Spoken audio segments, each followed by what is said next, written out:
अस्सलामु अलैकुम वरहमतुल्लाहि वबरकातुहू। मैं आज आप दोस्तों को ये गाइडलाइन दूंगा कि किस तरह से आप लोग ये जान सकेंगे कि मेरा इलाज जो है वो दुरुस्त सिमत में हो रहा है या नहीं। होम्योपैथी के 4 बुनियादी कवानीन हैं। अगर उन कवानीन के मुताबिक आपको शफा हासिल हो रही है तो यकीनन ये तरीका इलाज दुरुस्त है। अगर इससे हट के हो रही है तो ये तरीका कार दुरुस्त नहीं है। सबसे पहली बात, अगर आप होम्योपैथिक दवा इस्तेमाल करते हैं तो आपकी मर्ज़ जो है वो ऊपर से नीचे की तरफ जो है वो मुंतकिल होती चली जाती है।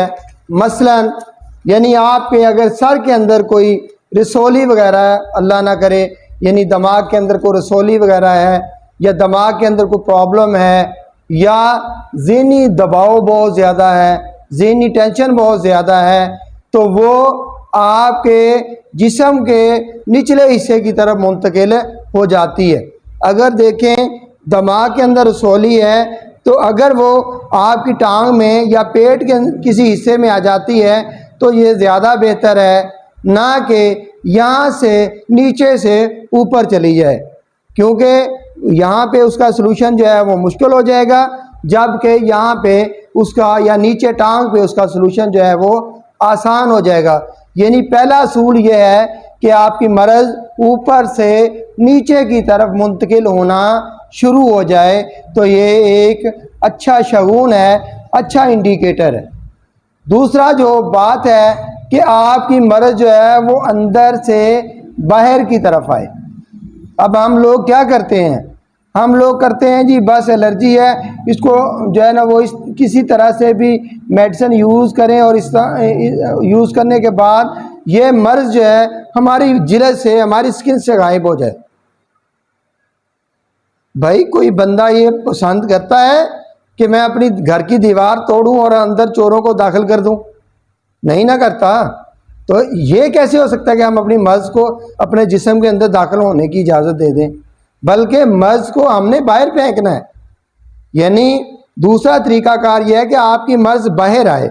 मसलन अगर आपके जिस्म के ज़हनी दबाव है, ज़हनी टेंशन है या आपके जिस्म के अंदर कोई मसला है तो वो आपके वजूद के ऊपर आपको बुखार हो जाए, जिस्म दर्द करना शुरू कर दे या कोई इस तरह की अलामत आ जाए तो आपने इससे परेशान नहीं होना, ठीक है ना।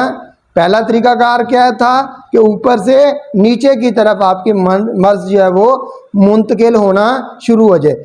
दूसरा ये था कि अंदर से बाहर की तरफ आना शुरू हो जाए। तीसरा यह है कि आपकी बीमारी जो है ज़रूरी अज़ा से गैर ज़रूरी अज़ा की तरफ मुंतकिल होना शुरू हो जाए। मसलन अगर आपके दिल के अंदर तकलीफ़ है, हार्ट की आपको तकलीफ़ है, अगर वो दर्द आपके जोड़ों में आ जाती है तो ये आसान है ना, ये आसान है ना। लेकिन यहाँ भी वो रहेगी नहीं, यहाँ से भी जोड़ों से भी वो ख़त्म हो जाएगी, लेकिन उसके लिए कुछ टाइम दरकार होगा। यानी अगर आपकी मर्ज़ जो है ऊपर से नीचे, अंदर से बाहर और ज़रूरी अज़ा से गैर ज़रूरी अज़ा की तरफ मुंतकिल हो रही है। आप देखें ना, अगर एक बंदा है उसके हार्ट में दर्द है, उसके दिल में दर्द है, वो बहुत ज़्यादा तकलीफ़ के अंदर है, अगर उसके जोड़ों में दर्द शुरू हो जाती है, उसकी दिल की तकलीफ़ ख़त्म हो जाती है तो ये अच्छा शगुन है ना।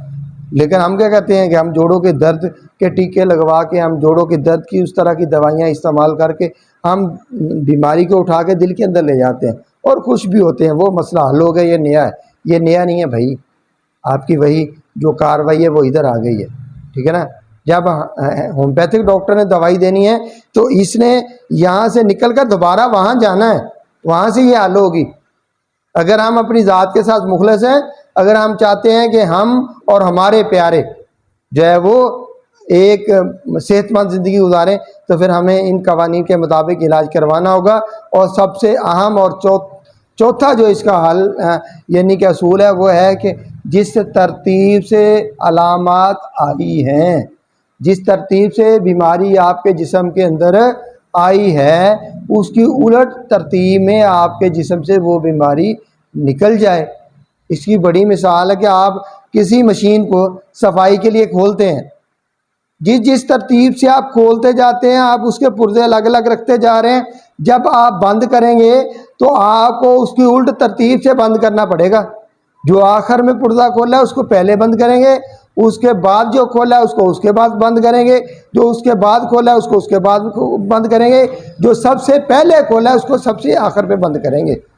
यानी अगर आपको नज़ला ज़ुकाम हुआ, खांसी हो गई, बुखार हो गया, खसरे के दाने निकल आए, अब जब आप प्रॉपर इलाज करेंगे तो सबसे पहले आपके खसरे के दाने जो है वो जिस्म भरेगा, उसके बाद वो ख़त्म हो जाएंगे, उसके बाद आपका बुखार उतरेगा। बुखार पहले नहीं उतरना, बुखार उतरेगा, बुखार के बाद आपकी खांसी ख़त्म होगी, खांसी के बाद आपका नज़ला ज़ुकाम जाएगा।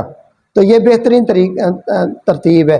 अगर आप इस तरतीब के से हटकर कोई इलाज करवाते हैं तो फिर वो आप उलझन का शिकार ही रहेंगे, शफा नहीं मिलेगी। हाँ, ये काम कहाँ से आपका होगा? ये सिर्फ होम्योपैथिक डॉक्टर से होगा, वो भी मुस्तनद सिंगल रेमेडी वाला डॉक्टर जो होगा वही ये काम कर सकेगा। अगर आप चाहते हैं कि आप होम्योपैथी के जवाहिर, होम्योपैथी के मोती समेटें, इसके बारे में नॉलेज लें, तो आप मेरा YouTube channel Faraz homeopathic clinic और मेरा Facebook page Faraz homeopathic clinic, इसको फॉलो और जो है वो उसको यानी लाइक करें, और मेरे YouTube channel Faraz homeopathic clinic को सब्सक्राइब करें। इंशाल्लाह मैं आपको मेडिसिन के बारे में और इसके बुनियादी कवानीन के बारे में इंशाल्लाह एक गहराई के साथ, एक मोहब्बत के साथ, एक शफ़क़त के साथ आपको मालूमात फराहम करूँगा। वस्सलाम।